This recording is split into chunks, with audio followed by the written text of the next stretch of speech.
नमस्ते मेरे प्यारे विद्यार्थियों। आज के मेरे अध्ययन का विषय है अरस्तु एक सामान्य परिचय।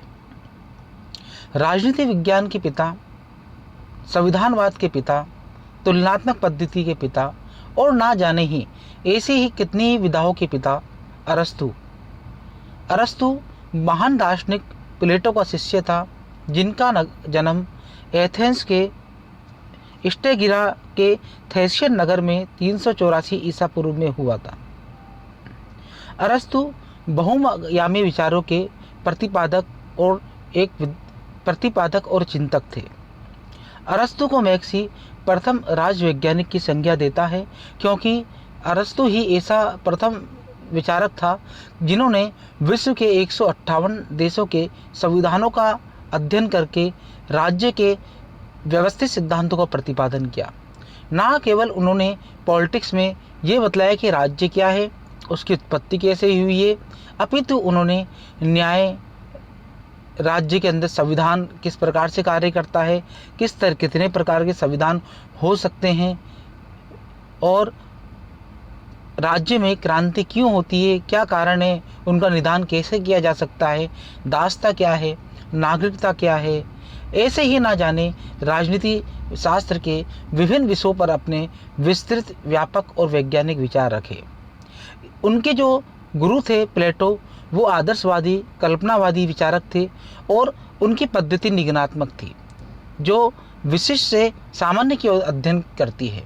लेकिन अरस्तु की पद्धति एकदम इसके विपरीत आगमनात्मक है, जो ये बतलाती है कि अध्ययन हमेशा सामान्य से विशेष की ओर होना चाहिए, कि पहले आप जिस विषय को लेके आप चल रहे हो, पहले छोटे छोटे सिद्धांतों का निर्माण कर लो और फिर उन छोटे छोटे सिद्धांतों के आधार पर आप एक व्यापक सिद्धांत का निर्माण करो।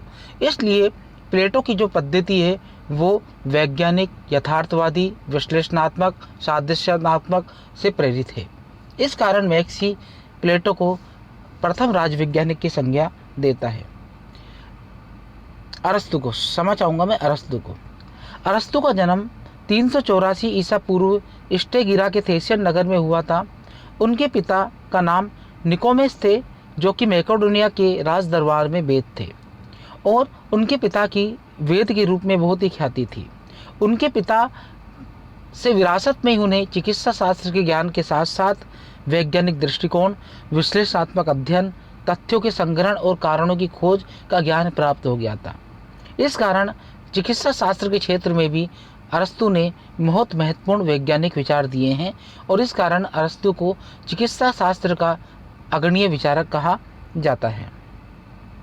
17 वर्ष की आयु में उनके पिता ने अरस्तु को प्लेटो की संस्था अकादमी में दाखिला दिला दिया और हम देखते हैं कि अपने ज्ञान के आधार पर अल्प समय में ही अरस्तु ने अकादमी के अंदर विशेष स्थान प्राप्त कर लिया और प्लेटो इस कारण उसे अकादमी की प्रतिभा कहते थे, क्योंकि प्लेटो के अकादमी में अरस्तु ही ऐसा विद्यार्थी था जो हर विधा में पारंगत था और हर विधा के अंदर एक विशेष सोच रखता था, विशेष अधिकार रखता था।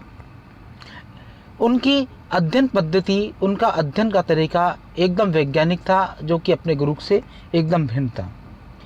प्लेटो की मृत्यु के पश्चात सब ये चाह रहे थे कि अरस्तु ही अकादमी का अध्यक्ष बने, लेकिन ऐसा नहीं हुआ। प्लेटो के भांजे को उसका अध्यक्ष बनाया गया और इससे व्यथित होकर अरस्तु ने 347 ईसा पूर्व में एथेंस को छोड़ दिया और आतरनियस के अत्याचारी शासक हर्मियस के राज दरबार में एक शिक्षक और वेद के रूप में चला गया। वहाँ उन्होंने आतरनियस में काफ़ी अध्ययन किया और कई पुस्तकों की रचना की। 342 ईसा पूर्व में आतरनियस में जो क्रांति हुई, उसके बाद हर्मियस को पद से हटा दिया गया, शासक पद से हटा दिया गया। उसके बाद अरस्तु को भी वहाँ से छोड़कर भागना पड़ा और वह भागकर मैकेडोनिया की शरण में चले गए। मैकेडोनिया के शासक ने अपने पुत्र अलेक्जेंडर का शिष्य अरस्तु को नियुक्त करा और इस प्रकार हम देखते हैं कि महान शासक अलेक्जेंडर के गुरु अरस्तु बने और अरस्तु कहलाए। फिर 335 ईसा पूर्व में एथेंस से लौटकर अरस्तु ने लिसियम नामक एक शैक्षणिक संस्था की स्थापना की, जिसका उद्देश्य ऐसे विद्यार्थियों को तैयार करना था जो विभिन्न विषयों के अंदर पारंगत हो, नवीन सिद्धांतों का निर्माण कर सके। अलेक्जेंडर की मृत्यु के बाद एथेंस में मैकेडोनिया के विरुद्ध विद्रोह हो गया और अरस्तु को वहां से भागकर यूबोया के कैलियस में जाना पड़ा। और हम देखते हैं कि 322 ईसा पूर्व में अरस्तु की मृत्यु हो जाती है और एक महान दार्शनिक का अंत हो जाता है। लेकिन अरस्तु की मृत्यु तो हुई, लेकिन उनके विचार सदा के लिए अमर हो गए। और आज भी हम वर्तमान समय के अंदर, आधुनिक युग के अंदर अरस्तु के विचारों का अध्ययन करते हैं तो हमें ऐसा ही लगता है कि अरस्तु की आत्मा उनके विचारों में ही बसती है और आज भी अरस्तु उनके विचारों के रूप में जीवित हैं, जो कि हमें उनकी याद दिलाते हैं। अरस्तु की रचनाएं, अगर हम बात करें अरस्तु की पुस्तकों की, उनकी कृतियों की, तो हम देखते हैं कि अरस्तु ने लगभग 400 से अधिक पुस्तकों की रचना की। ऐसा कोई विषय नहीं है जिस पर उन्होंने विस्तार से या अधिकारपूर्ण नहीं लिखा हो। उनका सर्वाधिक प्रिय क्षेत्र राजनीति था और हम देखते हैं कि पॉलिटिक्स और एथिक्स दो महत्वपूर्ण पुस्तकें हैं जो राजनीति शास्त्र की महत्वपूर्ण पुस्तकें हैं और विश्व की सबसे महत्वपूर्ण पुस्तक में शामिल है। आपने दर्शन शास्त्र, यंत्र विज्ञान, भौतिक शास्त्र, शरीर विज्ञान, खगोल शास्त्र, अध्यात्म शास्त्र, आचार शास्त्र, भाषण कला, लेखन कला, काव्य कला, अर्थशास्त्र, राजनीति, इतिहास, सौंदर्य कला आदि विषयों पर विस्तार से अपनी पुस्तकों में लिखा है और कई सिद्धांतों का प्रतिपादन किया है। दांते अरस्तु को ज्ञाताओं का गुरु कहता है और मैक्सी उसे सर्वज्ञ गुरु कहता है, क्योंकि अरस्तु ऐसा प्रथम विचारक है जिन्होंने विभिन्न विषयों पर अपने विचार दिए और विभिन्न विषयों को समृद्ध किया और विभिन्न विषयों को एक यथार्थवादी और एक वैज्ञानिक सोच प्रदान की। अरस्तु की लगभग 400 से अधिक पुस्तकों के अंदर यूडेमेस, रेटॉक्स, डी अनिमा, काइरोला, भौतिक शास्त्र, अध्यात्म शास्त्र, एथिक्स, पॉलिटिक्स, राजतंत्र, उपनिवेश, दर्शन पर संवाद काफ़ी महत्वपूर्ण और प्रसिद्ध पुस्तकें हैं। लेकिन इन सब में सबसे महत्वपूर्ण पुस्तक उनकी है पॉलिटिक्स, जो उन्हें एक महान दार्शनिक, महान विचारक की संज्ञा प्रदान करती है। हम देखते हैं कि पॉलिटिक्स में अरस्तु ने राज्य, क्रांति, दासता, शासक, राज्यों का उदय, राज्य की उत्पत्ति, शासक के कार्य, राज्य के कार्य, न्याय, ऐसे ही ना जाने कितने विषयों पर उन्होंने विस्तार से विचार दिए। इस कारण अरस्तु को राजनीति विज्ञान का पिता कहा जाता है।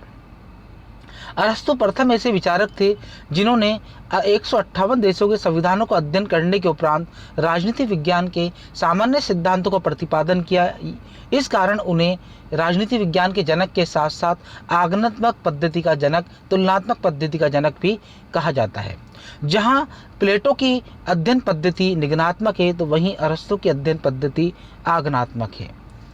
अरस्तु के दर्शन पर प्रभाव या अध्ययन पद्धति पर प्रभाव की अगर हम बात करें तो हम देखते हैं कि अरस्तु जो है उस पर सबसे महत्वपूर्ण प्रभाव उसके परिवार, उसके गुरु प्लेटो और उस समय की जो तात्कालिक एथेंस की या ग्रीक साम्राज्य की परिस्थितियाँ थी, उनका महत्वपूर्ण प्रभाव पड़ा। पहला अगर हम देखें तो सबसे महत्वपूर्ण प्रभाव अरस्तु पर यूनान की तात्कालिक परिस्थितियों और उसकी संस्थाओं का पड़ा।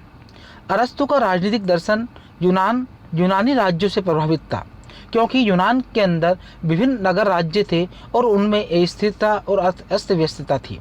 अरस्तु ने यूनान के राज्यों में पाई जाने वाली अस्थिरता के कारणों को ढूंढा और देखा कि इसके कारण क्या है और क्यों अस्थिरता विद्यमान है।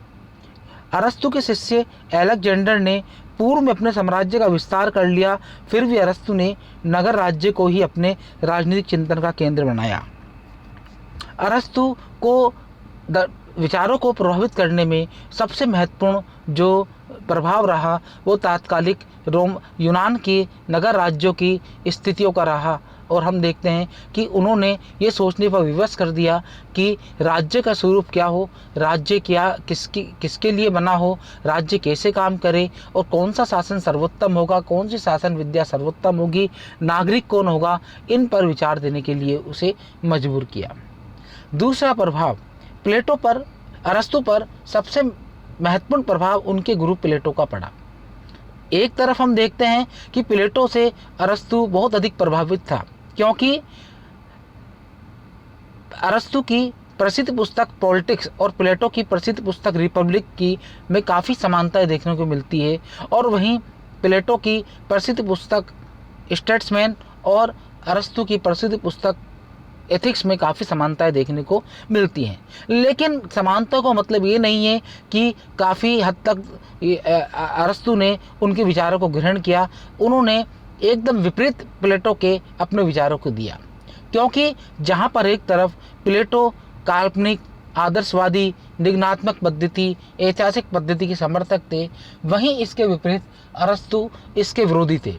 वो ये चाहते थे कि किसी भी सिद्धांत का आधार कल्पना या संस्था ना होकर के यथार्थ और वैज्ञानिक पद्धति से तथ्यात्मक होना चाहिए। इसलिए हम देखते हैं कि जहाँ प्लेटो एक आदर्श राज्य की बात करता है और उसके लिए सामान्य सिद्धांतों को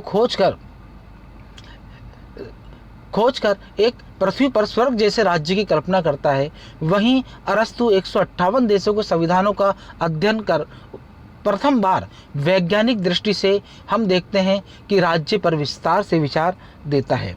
इस कारण हम कह सकते हैं कि प्लेटो पर अरस्तु के विचारों का बहुत अधिक प्रभाव पड़ा। लेकिन अरस्तु ने अपने गुरु प्लेटो के विचारों को ग्रहण न करके एकदम अलग ही मार्ग अपनाया। इस कारण हम देखते हैं कि अरस्तु को राजनीति विज्ञान का पिता, तुलनात्मक पद्धति का पिता, संविधानवाद का पिता, ना जाने कई अन्य नामों से जाना जाता है।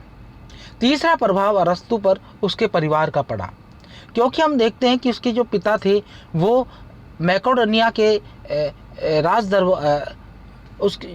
जो अरस्तु के जो पिता थे वो एक महान वैद्य थे, महान चिकित्सा शास्त्री थे। तो हम देखते हैं कि विरासत में ही अरस्तु को चिकित्सा शास्त्र का ज्ञान प्राप्त हो गया, और चिकित्सा शास्त्र एक विशुद्ध विज्ञान है। इस कारण बचपन से ही अरस्तु को विश्लेषणात्मक पद्धति, आचार शास्त्र की पद्धति, तुलनात्मक पद्धति और सादृश्यता पद्धति का ज्ञान हो गया। और हम देखते हैं कि इसका परिणाम ये हुआ कि अरस्तु ने अल्प समय में ही कार्यकरण संबंधों की खोज कर ली, और उसका परिणाम ये हुआ कि अरस्तु ने वैज्ञानिक सोच को विकसित करते हुए वैज्ञानिक पद्धति के माध्यम से अन्य विषयों पर विचारों को रखना प्रारंभ करा। यह अपनी पुस्तक में झलक देखने को मिलती है। इस प्रकार हम देखते हैं कि अरस्तु पर सबसे महत्वपूर्ण प्रभाव उसके पिता का पड़ा। फिर हम देखते हैं कि मैसेडोनिया के शासक एंटिपेटर का बहुत अधिक प्रभाव अरस्तु पर पड़ा। अरस्तु की अध्ययन पद्धति की बात हम करें तो हम देखते हैं कि अरस्तु ने अपने पुस्तकों में कई पद्धतियों का प्रयोग किया है, जिनमें सादृश्यता पद्धति, विश्लेषणात्मक पद्धति, ऐतिहासिक पद्धति, तुलनात्मक पद्धति, वैज्ञानिक पद्धति आदि प्रमुख है। लेकिन इन सब में सबसे महत्वपूर्ण जो पद्धति है वो है आगमनात्मक पद्धति। आगमनात्मक पद्धति को अपनाकर अरस्तु ने ये साबित कर दिया है कि उसे विज्ञानवाद का जनक कहा जा सके। आगमनात्मक पद्धति ये बतलाती है कि सामान्य से विशेष की ओर अध्ययन किया जाना चाहिए, यानी कि अगर आपको किसी विषय पर विस्तार से या वैज्ञानिक अध्ययन करना है तो पहले उससे संबंधित विभिन्न विषयों का अध्ययन करना होगा और उसके बाद में एक सामान्य सिद्धांत का निर्माण करना होगा। तो हम देखते हैं कि अरस्तु पहले 158 देशों के संविधानों का अध्ययन कर सामान्य सिद्धांतों का प्रतिपादन करता है, जैसे दासता है, क्रांति है, नागरिकता है, और उसके बाद राज्य की बात करता है या राज्य पर वो विचार देता है। इस प्रकार हम कह सकते हैं कि अरस्तु एक राजनीति शास्त्र का बहुत महत्वपूर्ण विचारक है, और बिना अरस्तु के राजनीति विज्ञान को ना तो समझा जा सकता है और ना ही राजनीति विज्ञान का अध्ययन किया जा सकता है, क्योंकि अरस्तु से ही राजनीति विज्ञान व्यावहारिक रूप से प्रारंभ होती है। धन्यवाद छात्रों।